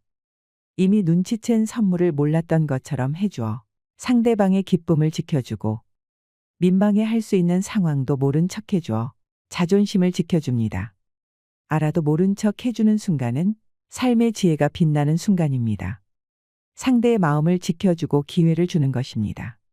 곁에서 위로의 말을 건네고 고칠 수 있도록 도와주는 것이 필요할 때가 있습니다. 하지만 조용히 자리를 피해주고 기다려주는 것이 상대를 위하는 길일 때가 있습니다. 남들이 알면 더 위축되는 일이나 다른 사람이 알면 부끄러움을 느끼게 되는 일이 바로 그런 예입니다. 이렇듯 진국인 사람들은 지금 눈앞에 보이는 상황뿐만 아니라 미래를 멀리 내다보고 행동하는 특징을 보입니다. 세 번째는 떠들썩하게 챙기지 않는 것입니다.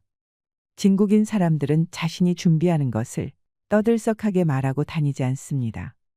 약속을 남발하거나 허풍을 떨지 않습니다.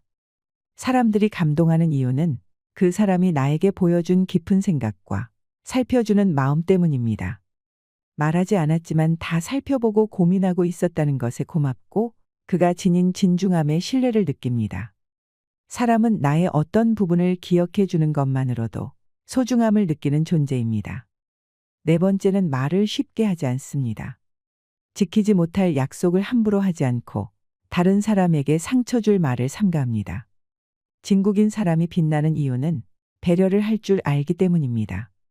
자기가 하고 싶은 대로만 하며 다른 사람에게 상처 주는 사람과 달리 선을 지킬 줄 아는 사람입니다. 또한 진국인 사람들은 남을 평가하는 말을 삼가합니다. 결과나 상태에 대해 쉽게 단정 짓는 말을 하지 않습니다. 내가 직접 눈으로 보고 들은 것이라 할지라도 맹목적으로 믿지 않고 그 안에 들어있는 진실을 보려 노력합니다. 확신이 서기 전까지는 섣불리 말하지 않습니다. 한마디 말이라도 멀리 퍼져나가는 것은 한순간이라는 것을 알고 있습니다. 누군가에게 심각한 피해를 줄 수 있고 책임이 따를 수 있다는 것을 알기에 신중한 것입니다. 그래서 진국인 사람은 한마디 말도 가볍게 하지 않습니다. 말을 아끼는 이유는 지키지 못할 약속을 하지 않기 위해서이기도 하지만 심사숙고하기 때문인 이유가 더 큽니다.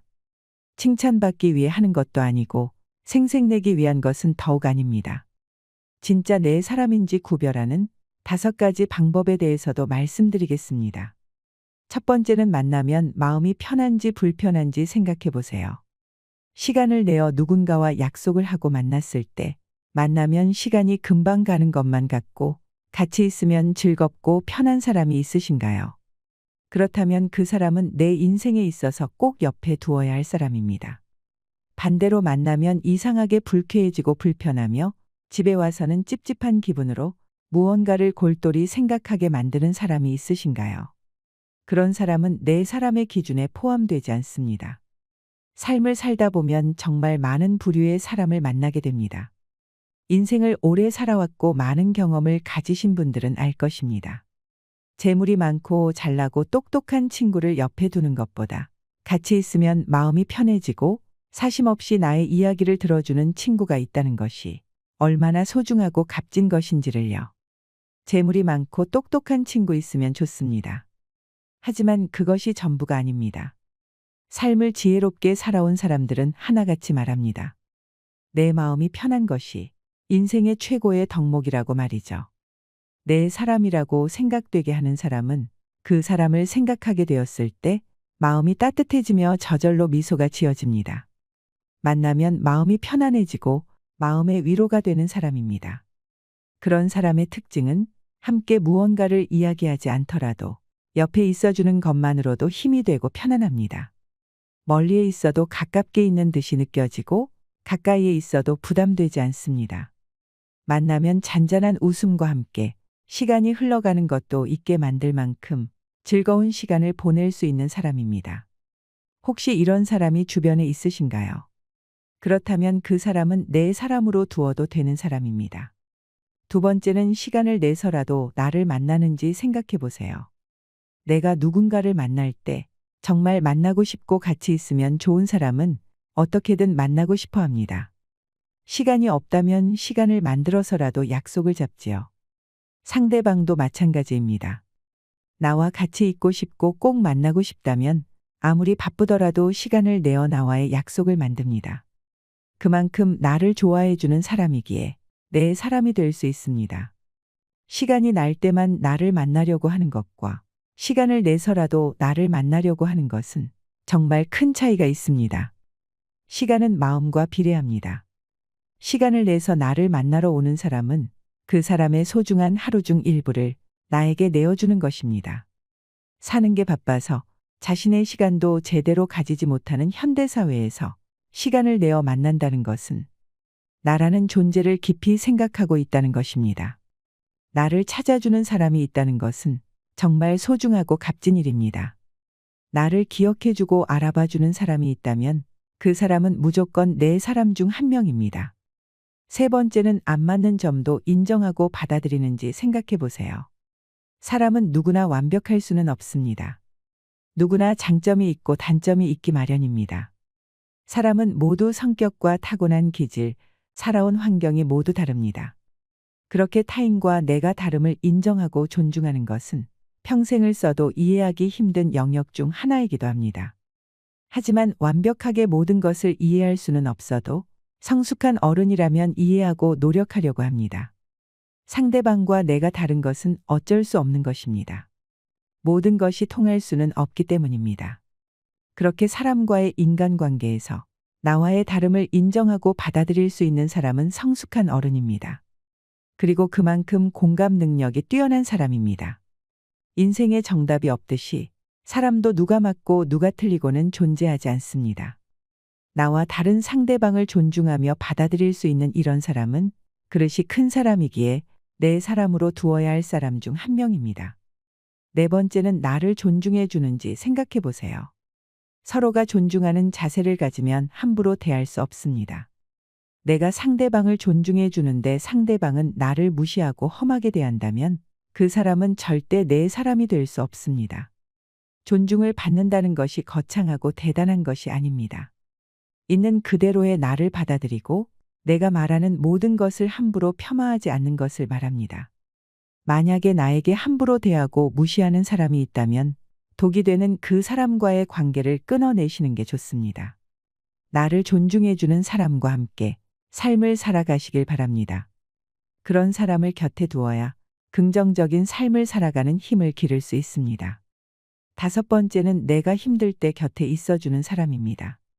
인생은 항상 평탄하지는 않습니다. 행복한 시기도 있지만 아닌 시기도 분명 존재합니다. 내가 잘 되고 행복할 때 함께 기뻐해주고 곁에 있어주는 사람이 있다는 것은 너무나도 감사하고 좋은 일이지만, 내가 정말 힘들 때 곁에 있어주는 사람은 내 인생에 있어서 무조건 옆에 두어야 할 소중한 사람입니다. 내가 고통과 절망 속에서 허우적거리고 있을 때 필요한 것은 내 옆에서 따뜻한 온기로 품어주는 내 사람들입니다. 슬플 때 조용히 눈물을 닦아주고 괜찮다고 다 잘 될 거라고 말해주며 옆을 지켜주는 사람이 있다면 그 사람은 내 인생에 함께할 귀한 사람입니다.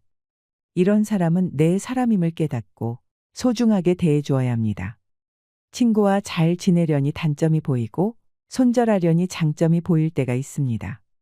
내가 가지기는 싫고 남 주기는 아까운 상황입니다.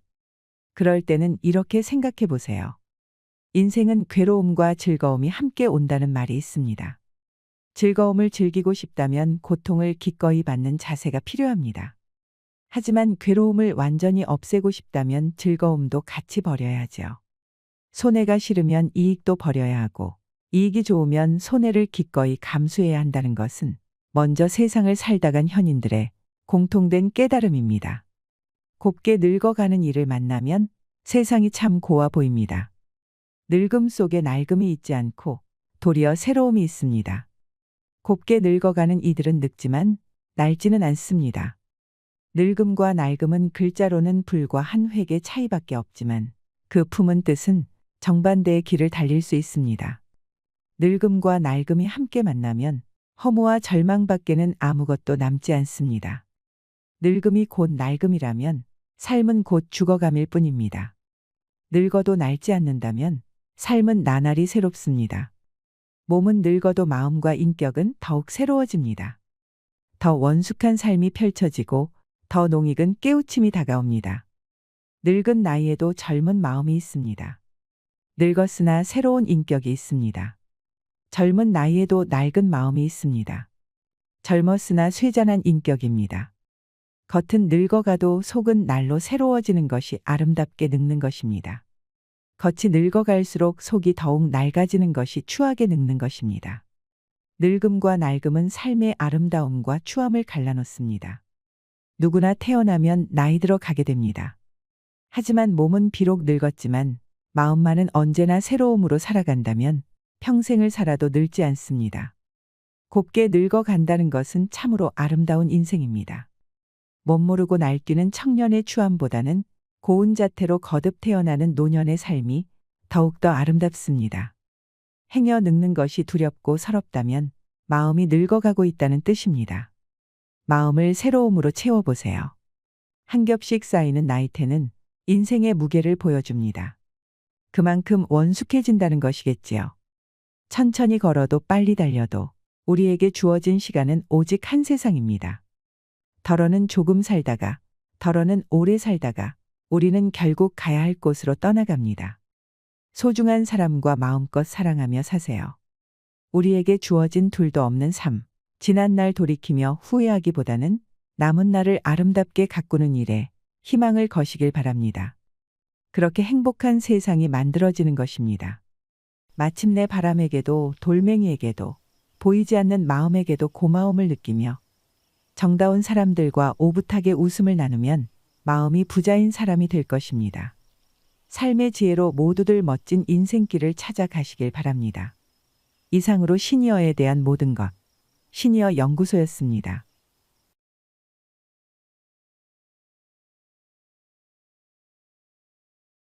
중년의 3대 재앙으로 불리는 것이 있습니다. 바로 그것은 돈과 건강, 외로움인데요. 이 세 가지를 극복할 수 있다면 내 남은 인생과 노후가 더없이 행복하겠지요. 오늘은 노후에 찾아오는 3대 재앙에서 벗어나기 위한 삶의 지혜를 나누고 싶습니다. 한 번 사는 인생, 후회 없이 멋지게 살려면 이렇게만 하시면 됩니다. 영상 끝까지 시청하시고 도움받아 가시면 좋겠습니다. 옛날부터 사람이 살아가면서 바람직하다고 여겨지는 5가지의 복을 오복이라고 했습니다. 중국 유교의 5대 경전 중 하나인 서경에 나오는 오복을 보면 첫 번째는 수로서 천수를 다 누리다가 가는 장수의 복을 말했고, 두 번째는 부로써 살아가는데 불편하지 않을 만큼의 풍요로운 부의 복을 말했으며, 세 번째는 강령으로 몸과 마음이 건강하고 깨끗한 상태에서 편안하게 사는 복을 말했다고 합니다. 네 번째는 유호덕으로 남에게 많은 것을 베풀고 돕는 선행과 덕을 쌓는 복을 말했고, 다섯 번째는 고종명으로 일생을 건강하게 살다가 고통 없이 평안하게 생을 마칠 수 있는 죽음의 복을 말했다고 합니다. 사람들이 이처럼 큰 행복으로 여겼던 오복을 염원하기 위해 새 집을 지을 때 대들보 밑에다가 하늘의 세 가지 빛에 응하여 인간 세계엔 오복을 갖춘다는 뜻의 글귀를 써넣기도 했답니다. 그런데 그때의 서민들이 원했던 또 다른 오복이 있었다는 걸 아시나요? 첫째는 치아가 좋은 것이고, 둘째는 자손이 많은 것이고, 셋째는 부부가 해로하는 것이며, 넷째는 손님을 대접할 만한 재산이 있는 것, 마지막으로 명당에 묻히는 것을 말했다고 합니다. 그렇다면 요즘 현대인들이 생각하는 오복은 무엇일까요? 첫 번째로는 건강한 몸을 가지는 복입니다. 두 번째로 서로 아끼면서 지내는 배우자를 가지는 복이고, 세 번째로 자식에게 손을 안 벌려도 될 만큼의 재산을 가지는 복이며, 네 번째로 생활의 리듬과 삶의 보람을 가질 수 있는 적당한 일거리를 갖는 복이고, 다섯 번째는 나를 알아주는 참된 친구를 가지는 복을 오복이라고 생각한다고 합니다. 이처럼 시대가 변하면서 오복에 대한 정의가 달라져도 우리들이 생각하는 행복하게 사는 법의 요체는 비슷비슷한 것 같습니다. 100세 인생에서 나이 50이면 인생의 절반을 산 것입니다. 긴 세월 동안 많은 사람을 만났고 헤어져도 봤습니다. 내 지나온 인생을 돌이켜보면 그동안 잘한 것도 있고 후회되는 것도 있습니다. 앞으로 남은 인생 후반전에서 전반전보다 더 행복하게 살기 위해서는 어떻게 살아야 할까요? 인생에서 버릴 것과 버리면 안 되는 것을 알아야 합니다. 인생에 예기치 않은 여러 가지 고비를 만나 마음이 힘들 때가 있습니다. 특히나 노년이 되면 외롭고 초라하다는 감정을 자주 느끼게 된다고 합니다. 그럴 때 기억해두면 좋을 두 가지와 노후를 준비하면서 꼭 가슴에 새겨둘 7가지를 말씀드리겠습니다. 연구에 따르면 우리들의 마음을 가장 힘들게 하는 두 가지는 남과의 비교와 외로움에서 온다고 합니다. 자신이 외롭고 초라하게 느껴져서 괴로울 때에는 이것 두 가지를 기억하세요. 첫째로 남과 비교해서 초라하다고 느끼는 것은 인간밖에 없습니다. 산에 사는 다람쥐조차 다른 다람쥐와 자기를 비교하면서 못생겼다고 좌절하거나 도토리를 빨리 까지 못한다고 괴로워하며 살진 않습니다. 마치 누에고치가 자기 입에서 나온 실로 고치를 만들고 자기를 가두듯이 남보다 잘나야 한다는 환상은 멀쩡한 자신을 속박하고 구속하게 만듭니다. 그러니 남보다 잘나야 한다는 환상을 버리고 지금 이대로도 충분히 괜찮은 나를 인정하는 것에서부터 행복은 출발합니다. 둘째로 모든 사람 관계는 인연에 따라 흐르는 것입니다. 물은 경사진 곳을 만나면 빠르게 흐르고 직각으로 깎인 곳을 만나면 폭포가 되어 흐르며 웅덩이를 만나면 고요한 호수가 됩니다. 다만 이렇게 인연을 따라 흘러야 될 일을 자꾸만 내 생각대로 이래야 한다 저래야 한다 규정 지어놓으니 스쳐 지나갈 인연에도 괴로워지는 것입니다. 그러니 인연을 따라 같이 있을 때는 같이 있어서 좋고 혼자 있을 때는 혼자 있어서 좋다고 생각할 수 있어야 합니다. 우리가 나이가 들어갈수록 꼭 기억하고 있어야 할 7가지가 있습니다. 첫째는 과로하지 마세요. 젊을 때는 좀 아파도 약 먹고 부러져도 수술하면 됩니다. 그런데 나이가 들면 한번 아프고 나면 팍팍 건강이 약해집니다. 가을비가 내리면 내릴 때마다 겨울에 가까워지는 것과 비슷합니다. 그래서 몸을 무리하게 쓰면 안 됩니다. 젊을 때 무리해서 몸을 억지로 쓴 것처럼 똑같이 생각하면 안 됩니다. 절대로 과로하면 안 됩니다. 본인의 몸 컨디션에 맞게 생활해야 합니다. 둘째는 과식하지 마세요. 아무리 맛있어도 적당하게 먹고 숟가락을 놓아야 합니다. 맛있다고 또 달라고 하는 것은 안 좋습니다. 술을 먹더라도 과음하면 안 됩니다. 연세가 들어서 과음이나 과식을 하면 안 됩니다. 자신의 욕심을 딱 조절해야 합니다. 요즘 우리나라에서 못 먹어서 영양실조로 일찍 죽는 경우는 극히 드뭅니다. 대부분 과식이나 과음으로 몸을 망치고 명을 단축하는 경우가 많습니다. 셋째는 적당히 노동하세요. 설거지도 하고 방 청소도 해야 합니다. 시골에 사신다면 농사일을 하셔야 합니다. 몸이 안 좋다고 하루 종일 집에만 있으면서 방에 누워 있고 이러면 오히려 건강에 나쁩니다. 몸이 조금 힘들더라도 무리하지 않는 수준에서 자꾸 움직여줘야 합니다. 다리가 아파도 조금 걷고 소일거리를 해야 몸이 굳지 않습니다. 이게 운동이 됩니다. 따로 무리해서 헬스장에 가는 것보다 일상생활에서 몸을 계속 움직여주는 것이 신체적으로도 정신적으로도 좋습니다. 숨이 넘어갈 때까지 일을 해야 합니다. 꼭 돈을 벌려고 하지 않아도 괜찮습니다.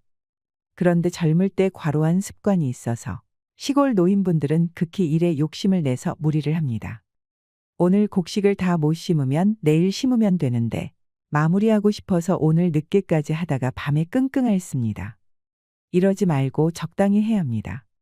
넷째는 자기 재산을 적당히 가지고 계세요. 자식이 예쁘다고 지나치게 다 주면 안 됩니다. 내가 100이라는 재산이 있으면 80 정도는 정신이 온전할 때 나눠주는 게 좋습니다. 미리 딱 배분을 하세요. 그래야 싸움이 없습니다. 노후에 먹고 살 수 있을 정도의 재산은 끝까지 가지고 있으면서 자기 목소리를 갖추고 있어야 합니다. 그렇게 해야 남에게 아쉬운 소리를 하거나 기대며 살지 않을 수 있습니다. 그것이 자식과 부모 관계도 아름답게 하는 법입니다. 내가 늙어서 추하게 살지 않는 법인데요. 내가 도시에 살고 있으면 방 한 칸, 내가 살 집 정도는 가지고 있어야 합니다. 그게 자기 소유든 전세든 월세든 다 괜찮습니다. 인생을 깨우친 사람은 욕심을 내지 않습니다. 그럴 필요가 없다는 것을 알기 때문입니다. 내 몸을 누일 자리만 있으면 족하다고 말할 수 있는 사람은 그렇지 않은 사람보다 더 행복할 수 있습니다. 시골 분들은 소일거리하고 반찬 심어 먹을 작은 텃밭도 있으면 좋습니다. 도시 분들은 자기 용돈 쓸만한 건 넣어놓고 1년 이자를 계산해서 한 달에 얼마라도 나오게 만들어 놓는 게 좋습니다. 늙어서 누울 자리도 없으면 힘들어집니다. 젊은 사람은 빈털터리도 괜찮습니다. 노가다에서 벌면 됩니다. 그런데 늙으면 노가다를 못합니다. 어쩌다 몸이라도 다치면 큰일 납니다. 그럴 때 자식 쳐다보면서 용돈을 주나 안 주나 생각하면 자식을 원망하게 됩니다. 그럼 다 큰 자식을 욕해야 하고 이웃 사람한테 자식 욕하기도 쉽지 않습니다. 그래서 최소한 내가 먹고 살 정도는 미리 마련해 두면 좋습니다. 다섯째는 자식에 대한 집착을 버리세요. 자식이 무조건 잘 되어야 한다는 집착은 말할 것도 없고 자식한테 바라지를 마세요.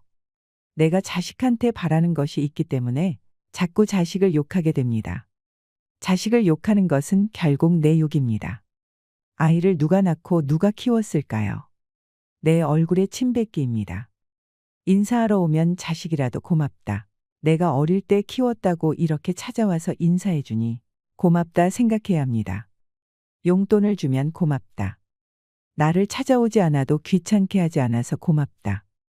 늘 긍정적으로 생각해야 합니다. 주위를 둘러보면 부모가 늙었는데도 자식이 찾아와서 손 벌리는 사람이 많습니다. 나이가 40이 되어도 독립을 못하고 부모 밑에서 부모 도움을 바라면서 사는 자식이 많습니다. 요즘 말로는 캥거루족이라고 합니다. 이게 사회적으로도 참 문제가 되고 있습니다. 사업한다고, 노름한다고, 돈 갖고 사고 치는 집도 많습니다. 자식은 안 찾아올수록 좋습니다. 무소식이 희소식입니다. 결혼해서 자기들끼리 잘 살면 세상에서 가장 고마운 일입니다. 그걸로 절대로 섭섭해하면 안 됩니다. 독립해서 내보냈는데 안 돌아오는 것은 당연한 자연의 이치입니다. 새가 새끼를 낳아서 날려보냈는데 나중에 새끼가 어미새를 안 찾아온다고 원망하는 것을 보셨나요? 돼지도 소도 그런 경우가 없습니다. 자식을 원망하지 않으면 내 자식은 무조건 효자가 되고 효녀가 됩니다. 자식을 불효자로 만드는 것은 어쩌면 나의 욕심 때문일지도 모릅니다. 여섯째는 젊은 사람한테 잔소리는 하지 않는 것이 좋습니다. 이러쿵 저러쿵 하는 것은 별로 도움이 되지 않습니다. 입을 꽉 다무는 연습을 하세요. 그럼 젊은 사람들이 나를 늘 보살펴 줍니다. 자식하고 사이가 좋으면 나이가 들수록 자식들이 자연스럽게 부모를 보살핍니다. 대부분 그렇습니다. 그런데 자식이 아예 부모 곁을 떠나고 안 찾아오는 것은 부모한테도 원인이 있는 것입니다. 그럴 때는 내가 잔소리가 많았구나. 남의 인생에 너무 간섭했구나 하고 깨달아야 합니다. 20살이 넘어가서부터는 아이들에게 간섭하지 않는 것이 좋습니다.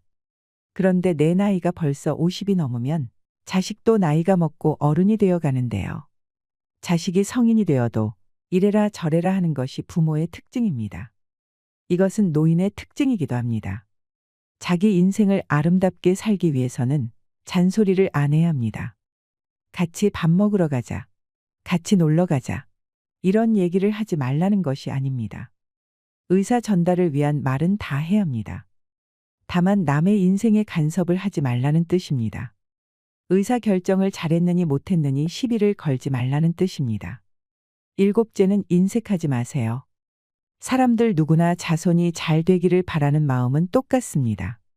그 자손이 잘 되려면 잔소리를 할 것이 아니고 나눌 줄 아는 사람이 되어야 합니다. 세상에는 도움이 필요한 사람들이 많습니다. 봉사를 하는 것도 좋고 어려운 사람을 도와보세요. 다만 1,000원이라도 2,000원이라도 남을 위해서 쓰는 것이 복 짓는 일입니다.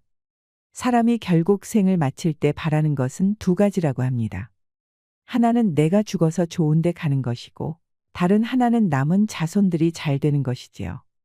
그러니까 내가 죽어서 좋은 곳에 가고 자손이 잘 되려면 마음이 조금 너그러워져야 합니다.